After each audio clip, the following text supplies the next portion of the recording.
But our Zen practice, it has value when we bring it to a very particular thing in the moment.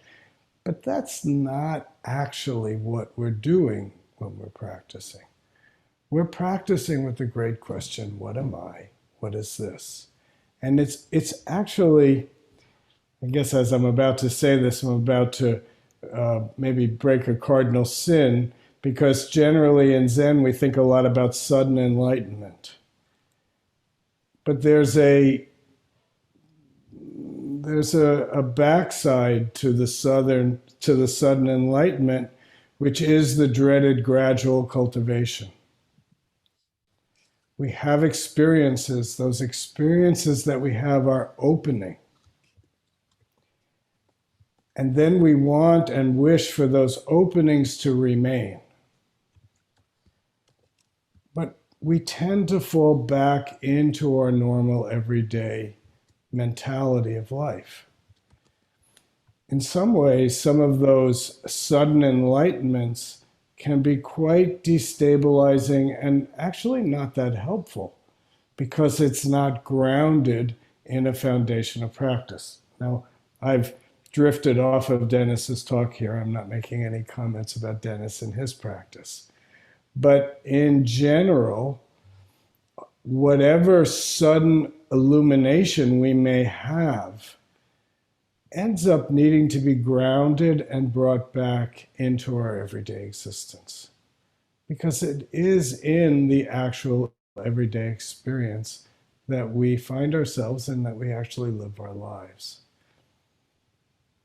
So our challenge, I think, is not to get too caught up in the commentary.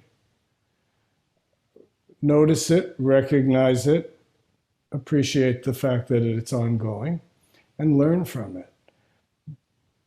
But if you just paid attention to Marshall's meditation instructions today, all of it came back to not thinking about something, being something, or even observing something, but not in the content, not with the express purpose of intellectual understanding, but perceiving, noticing, grasping, not in the grasping sense of wanting, but in the grasping sense of, oh, I see that, getting it.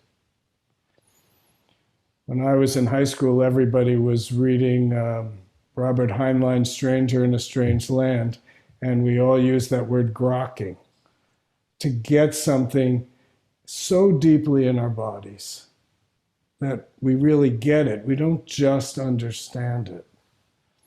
Zen Master Soeng would say, understanding cannot help you. You have to digest your experience.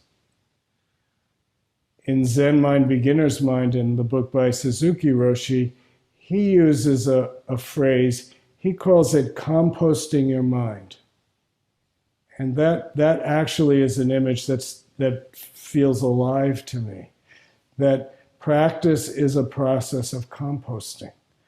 And to compost, you need to turn the compost. You're needing to bring air into it. You're needing to move the material to make it, to transmute, actually, from a leftover salad to fertile soil that fertilizes the ground. And I think that's really a very good image for our practice, our long-term practice. When we bring practice to a moment, I'm too anxious, I can't hold this experience right now. It's a valid and important use of our practice to find our breath, to drop down, to feel the breath coming from our bellies. What I've been talking about lately and working with as a practice myself, it might be to just begin the mantra and to almost distract the compulsive thinking mind away from what it's grabbed onto. And my experience is if you can do that for not that long of time, the mind will shift. The energy will change. So, in a sense, I guess I'm talking about two different aspects of our practice. The practice of really being present, trying to stay there, and working with the tools that we have in the very moment we're in. And then there's the daily practice that we have, the returning again and again to our meditation, returning to our chanting, returning to our mantra, using the tools that have been given to us as Zen practitioners.